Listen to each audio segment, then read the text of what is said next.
नमस्कार, जय Hind, Radhe Radhe, good morning. आप सभी को Sharma sir India YouTube channel पर स्वागत है।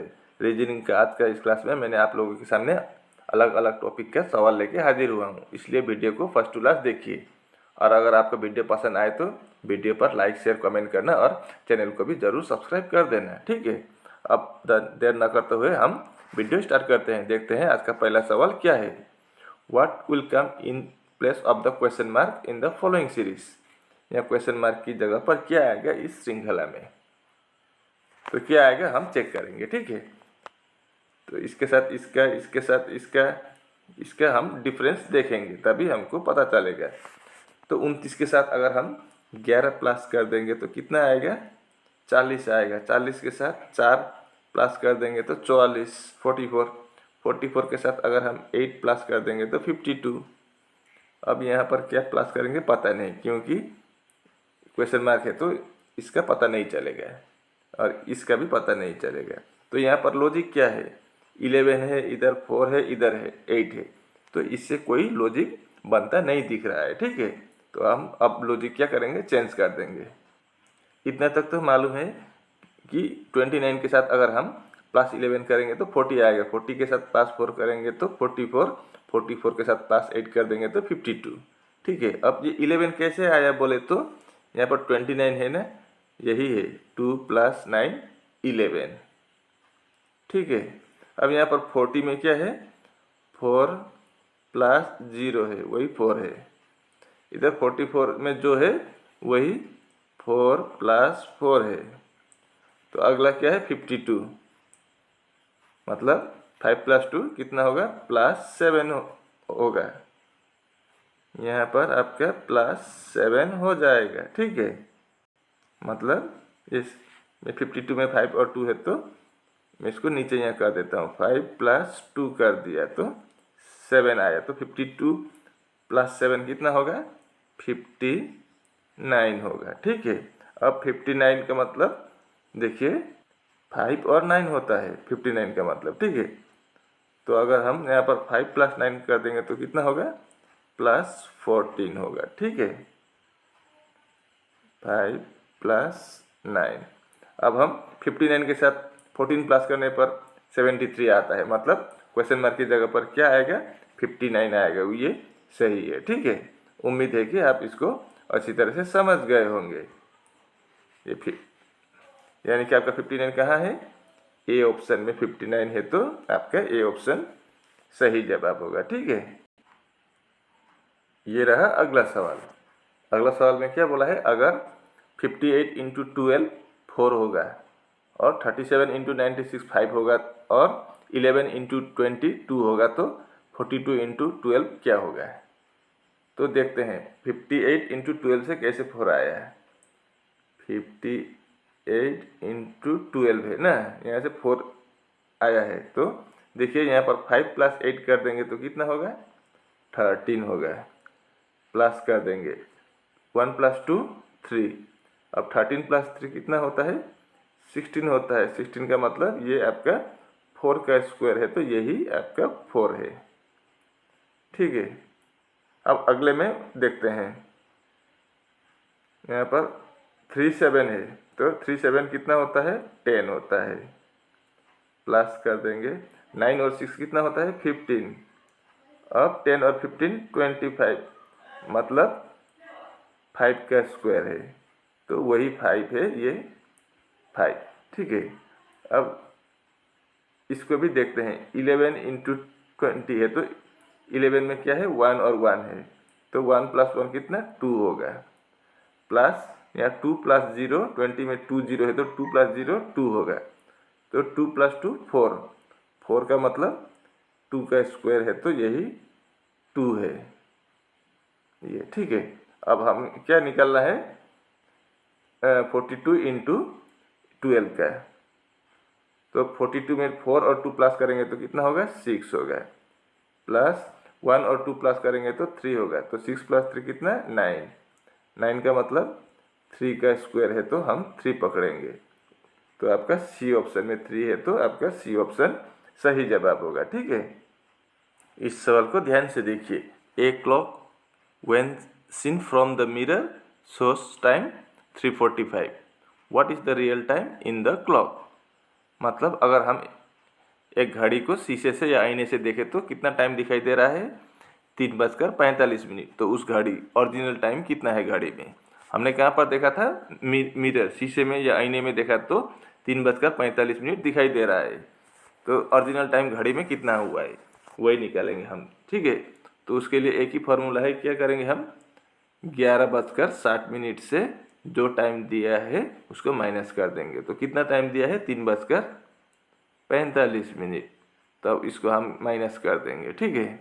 तो 60 में से 45 माइनस करेंगे तो 15 बचेगा, और इधर 11 में से 3 चला गया है तो माइनस करेंगे तो 8, यानी कि 8:15 होगा आंसर। अगर आपको मिरर इमेज 3:45 घड़ी का दिखाई दे रहा है तो ओरिजिनल टाइम घड़ी में कितना होगा? 8:15, ठीक है। इस सवाल को देखिए, ये इंटरेस्टिंग सवाल है और हार्ड भी है। Select the set in which the numbers are related in the same way as are the numbers of the following set. मतलब जिस लॉजिक से ये आपका 42, 252 और 36 आया है, सेम टू सेम लॉजिक से इन चारों में से भी कोई एक उसी लॉजिक से बना हुआ है। तो उसी लॉजिक कहाँ पर है? वो सेम टू सेम लॉजिक से बना हुआ इन चारों में से एक, वही हमको ढूंढ कर निकालना होगा, ठीक है। तो सबसे पहले हमें पता करना होगा कि ये क्या है, यहाँ पर कौन सा मंत्र से बना हुआ है ताकि ये ऐसे बना है। तो वही मंत्र हमको निकालना है, ठीक है। तो 42, 252 और 36। तो अब देखिए, अगर हम 42 में इंटू 6 कर देंगे तो कितना होगा? 42 इंटू 6 252 होता है, ठीक है। अगर 252 को हम 7 से डिवाइड कर देंगे तो 36 आता है। ये लॉजिक हमने क्या किया था? जो पहला वाला नंबर था उसके साथ 6 से मल्टीप्लाई किया, और जो आंसर निकला उसको फिर हमने 7 से डिवाइड कर दिया। बस यही था लॉजिक, ठीक है। अब हम इन चारों को एक एक करके चेक करेंगे, तब हमको पता चलेगा कौन सा वाला में सेम टू सेम लॉजिक लगा हुआ है। तो हम देखते हैं अब ये 29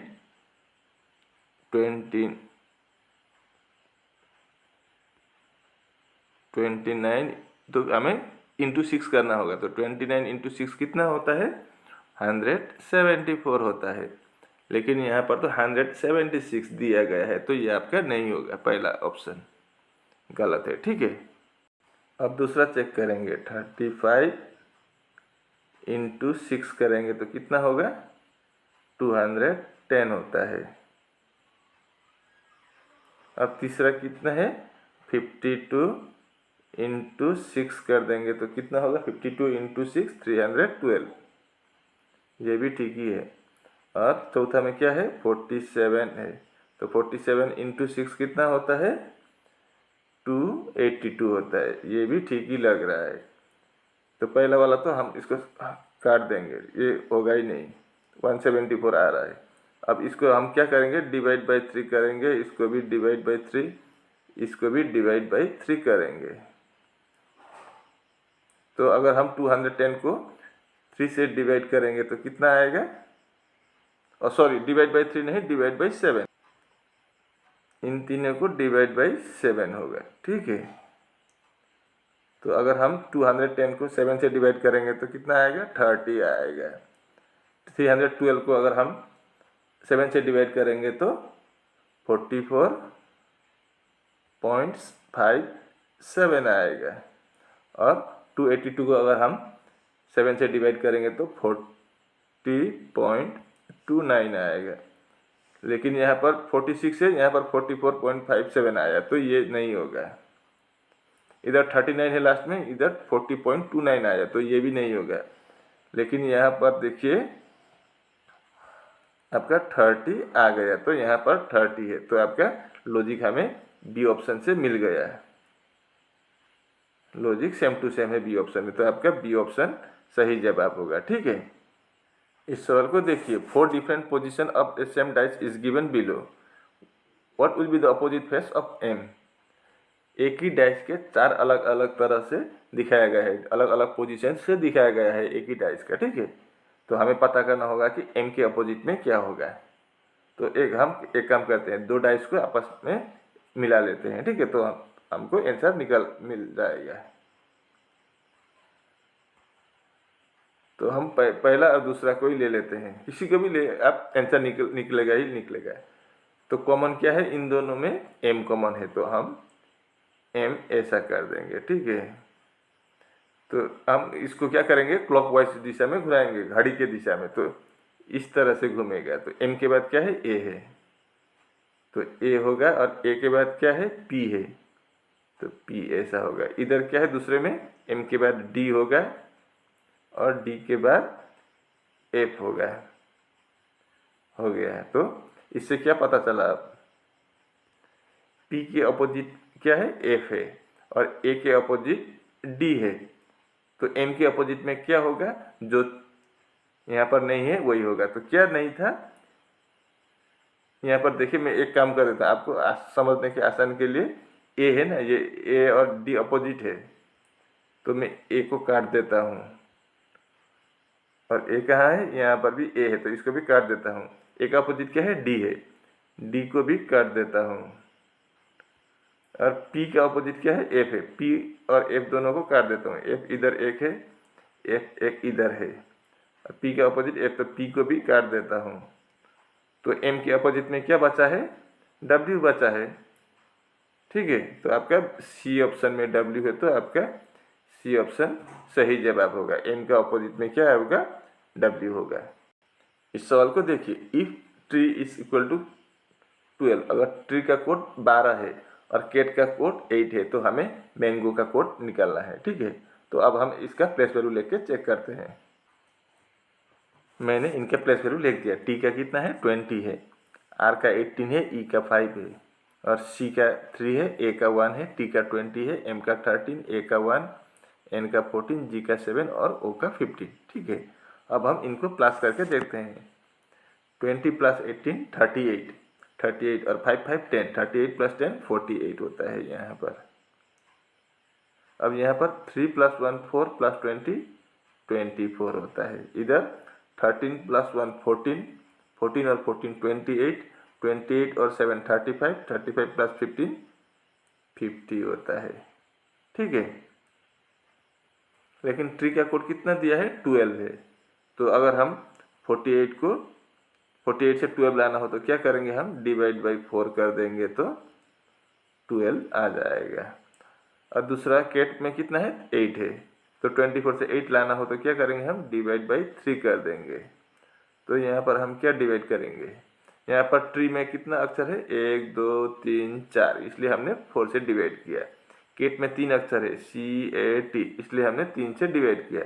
तो मैंगो में कितना है, 1 2 3 4 5, तो इसको हम 5 से डिवाइड कर देंगे, तो कितना आएगा, 50 को 5 से डिवाइड करने पर 10 आएगा।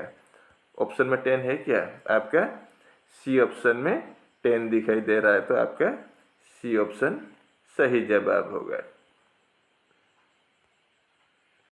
इस सवाल को देखिए, select the combination of letters that when sequentially place in the blanks of the given series will complete the series. तो यहाँ पर कितने अक्षर है और कितने ब्लैंक है, टोटल हम सबको गिनती करते हैं, ठीक है। तो 1 2 3 4 5 6 7 8 9 10 11 12 13 14 15 16 17 18 19 20, टोटल कितना है, 20 है। तो इसको हम 20 को क्या करेंगे, 5 इंटू 4 बनाएंगे, 5 का ग्रुप 4 बनाएंगे, ठीक है। टोटल 5 अक्षर का 4 ग्रुप बनाएंगे। तो अब बनाते हैं, 1 2 3 4 5, ये आर के आगे से होगा, ठीक है। और 1 2 3 4, 1 2 3 4 5,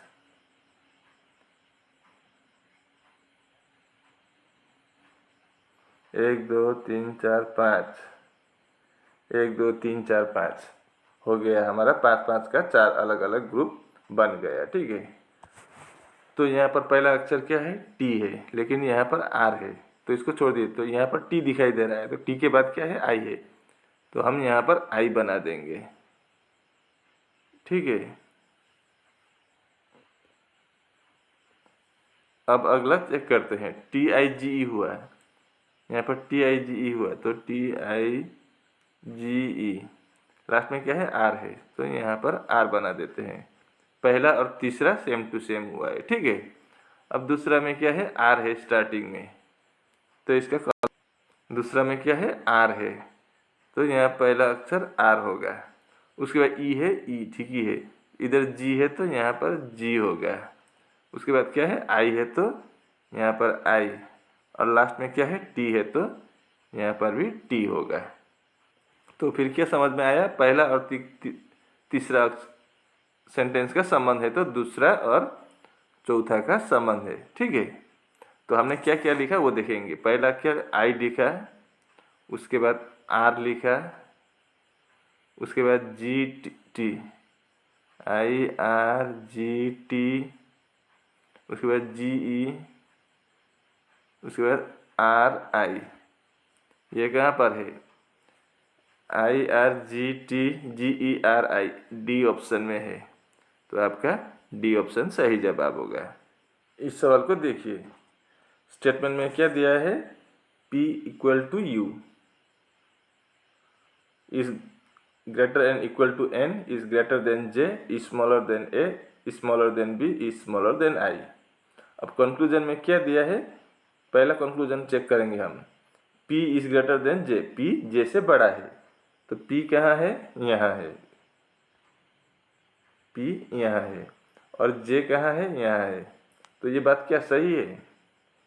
तो देखते हैं, P बराबर क्या बोला है, U, और U किससे बड़ा है, N से बड़ा है, और N J से बड़ा है, मतलब J से बड़ा N है, N से बड़ा U है, मतलब J से बड़ा कौन है, U है। लेकिन U और P क्या है, बराबर है, तो U के जगह पर हम P भी लिख सकते हैं, तो P J से बराबर होगा, तो आपका पहला कंक्लूजन ठीक है, ठीक है। अब दूसरा चेक करेंगे हम। अब दूसरा कंक्लूजन में क्या बोला है, I बड़ा है किससे, N से, I इधर है, N इधर है। अब हम N से I तक गए या N से I तक, या I से N तक, कोई सेम टू सेम ही बात है। तो N से J तक जाएंगे, और J से A तक, A से B तक, और B से I तक। लेकिन यहाँ पर प्रॉब्लम दिखा रहा है, क्या प्रॉब्लम है, बीच में इस तरह का सिंबल आ गया है। तो अगर इस तरह का सिंबल आए तो हम इधर से इधर या इधर से इधर नहीं जा सकते हैं, तो इसका कोई निष्कर्ष नहीं निकलता है। सच भी हो सकता है या झूठ भी हो सकता है, लेकिन इसका निष्कर्ष पता नहीं चलता है, तो हम इसको रॉन्ग कर देते हैं, ठीक है। तो आपका पहला सिर्फ कंक्लूजन एक ही सही होगा, तो आपका C option only conclusion 1 follows हो गया। अब इस सवाल को देखिए, प्राइड का कोड क्या है, 54997 है, तो स्मार्ट का कोड कितना होगा वही हमको निकालना है, ठीक है। तो प्राइड से कैसे 54997 आया, वो पहले हम उनका प्लेस वैल्यू लेके चेक करते हैं। अब यहाँ पर देखिए, मैंने इनके प्लेस वैल्यू लिख दिया, P का वैल्यू 16, R का वैल्यू 18, I का वैल्यू 9, D का वैल्यू 4 और E का वैल्यू 5। और अगला में स्मार्ट में S का वैल्यू 19, M का वैल्यू 13, A का वैल्यू 1, R का वैल्यू 18 और T का वैल्यू 20 लिख दिया है, ठीक है। अब एक काम करते हैं, यहाँ पर 1 और 6 को प्लस कर देंगे तो कितना आएगा, 7 आएगा, और 1 + 8 कर देंगे तो 9 आएगा। ये तो सिंगल सिंगल है, तो इसको हम सिंगल सिंगल ही कॉपी करेंगे। 9, ये 4 है, और ये 5, इधर 1 और 9 प्लस करेंगे तो कितना होगा, 10 होगा।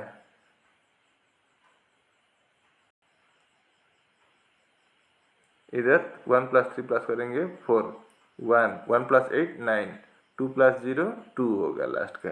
अब फिर यहाँ पर दो नंबर हुआ है, तो इसको भी फिर हम एक बनाएंगे, 1 + 0 1 होगा, 4 1 9 2 ऐसा हुआ है, ठीक है। लेकिन सवाल में प्राइड का कितना बोला था, 54997, तो ये पीछे का आगे कर दिया, रिवर्स कर दिया, तो पहले 5 आएगा, उसके बाद ये 4 है, 4 आएगा, उसके बाद 9, उसके बाद ये 9, और लास्ट में ये फर्स्ट का पीछे चला जाएगा, तो 54997 इस तरह से आया। तो यहाँ पर स्मार्ट का भी सेम लॉजिक लगेगा। तो पहले 2 आएगा, उसके बाद 9 है आएगा, उसके बाद 1, उसके बाद 4 और लास्ट में 1, यानी कि 29141। ये ऑप्शन में है क्या? आपका सी ऑप्शन, बी ऑप्शन में 29141 दिखाई दे रहा है, तो आपका बी ऑप्शन सही होगा यहाँ पर। इस सवाल को देखिए, how many triangles are there in the following figure. इस फिगर में कुल मिलाकर कितने ट्राइंगल्स है वही हमको निकलना है, ठीक है। तो इसको हम फार्मूला से करेंगे तो ये आसानी से निकल आएगा। तो पहले हम इसको देखेंगे। तो यहाँ पर 1 2 3 4 है, तो 4 × 2 8। यहाँ से हमारा कितना आया? 8 आया। तो उसी प्रकार यहाँ पर भी 1 है, यहाँ पर भी 1 है, यहाँ पर भी 1 है। तो 8 × 4 32 ट्राइंगल्स यहीं से आ गया। अब और ट्राइंगल्स निकलेंगे, देखिए। अब अगर हम यहाँ से यहाँ तक का एक ट्राइंगल्स बन गया, ठीक है। सेम टू सेम इधर भी बनेगा, ये वाला 2 बन गया। सेम टू सेम ऊपर भी बनेगा, 3 हुआ और 1 इधर हुआ। तो कितना हुआ? और 4 ट्राइंगल्स हमें मिला। तो 32 और 4 36 ट्राइंगल मिल चुका है। और एक क्या यहाँ पर देखते हैं, ठीक है। अब हम एक काम करेंगे, ये बीच में पीला रंग से दाग देंगे, ऐसा है। अभी तक कितना मिला? 36 मिला है, ठीक है। अब यहाँ पर देखिए, इधर एक बन रहा है, एक सेम टू सेम इधर भी बन रहा है एक। कितना हुआ? 2 ट्राइंगल्स मिल चुका है। और इधर देखिए, अब इधर ऐसे कर देता हूँ, एक इधर बन रहा है और यहीं से एक इधर भी बन रहा है। तो 2 और 2 और 4 मिल गया। तो 36 और 4 कितना होता है? 40 होता है। तो इस फिगर में कुल मिलाकर आपका 40 ट्राइंगल्स है, यानी कि आपका बी ऑप्शन सही जवाब होगा। इस सवाल को देखिए, arrange the following words according to English alphabetical order. इसको हमें इंग्लिश अल्फाबेटिकल ऑर्डर के अनुसार या डिक्शनरी ऑर्डर के अनुसार बनाना है। तो सबसे पहले हम क्या करेंगे? कॉमन देखते हैं, ठीक है। तो यहाँ पर IN है, इसको काट देते हैं। यहाँ सभी में IN है, तो सभी को IN हटा देते हैं। तो उसके बाद क्या है? यहाँ पर CO है, इधर DI है, इधर DE है, इधर CI है, इधर CR है। तो पहले क्या आएगा? C या D? तो C आएगा। तो C का देखते हैं। तो C में भी C के बाद यहाँ पहला अक्षर क्या है? O है फर्स्ट में। इधर I है, इधर R है। तो पहले C हटा दे तो I आएगा पहले। तो आपका 4 नंबर होगा पहले। उसके बाद R और O है, तो पहले O होगा, यानी कि 1। उसके बाद R होगा तो आपका 5 होगा। मतलब ये और ये हो गया। अब यहाँ पर D हम हटा देते हैं कॉमन को। तो पहले क्या आएगा? I या E आएगा पहले, यानी कि 3 आएगा और लास्ट में 2 आएगा। तो हमारा ये कहाँ पर है? 4 15 32। 4 15 32 आपका ए ऑप्शन में है, तो ए ऑप्शन सही जवाब होगा। इस तरह का सवाल को आप जल्दी बनाने के प्रयास करेंगे। आसान भी होता है और आपको एग्जाम में एक सवाल के लिए आपको आधा मिनट से भी कम टाइम मिलता है। इसलिए जितना हो सके जल्दी बनाने के प्रयास कीजिए, ठीक है। इस सवाल को देखिए, what will come in place of the question mark in the following question. मतलब यहाँ क्वेश्चन मार्क की जगह पर यहाँ पर क्या आएगा? इन चारों में से वही हमको ढूंढ कर निकालना है। तो क्या आएगा देखते हैं। तो आसान सा ट्रिक्स बता देता हूँ, ऐसा होगा। तो आपका ये तो इधर हो रहा है, तो ये तो होगा ही नहीं, ये भी उल्टा है, ऐसा होना चाहिए। तो आपका ए और बी तो नहीं होगा, कंफर्म है। अब सी और डी ऐसा ही है। अब कैसे पता करेंगे कि कौन सा वाला होगा? तो देखिए आप यहाँ गौर से, यहाँ सभी में क्या है? घड़ी में कितना बजा हुआ है? 9 बजा हुआ है।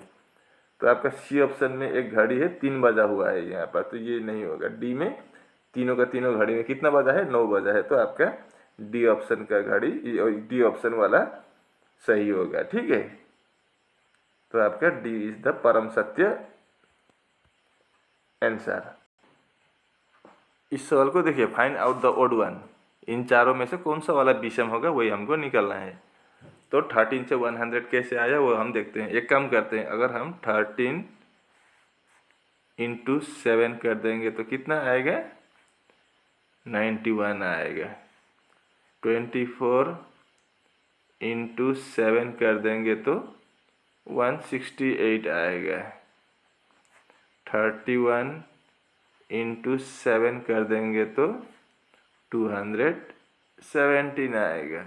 और 21 इंटू 7 कर देंगे तो 147 आएगा। ठीक है, इतना तक। अब पहला ऑप्शन में कितना आया है, 91 आया है, तो हमें लाना होगा कितना, बनाना होगा 100, तो +9 कर देंगे। तो सब में लॉजिक सेम लगता है, तो सभी में हम क्या कर देंगे, +9 करके चेक करते हैं। ठीक है, अब तो 91 के साथ अगर हम 9 प्लस कर देंगे तो 100 आ गया है।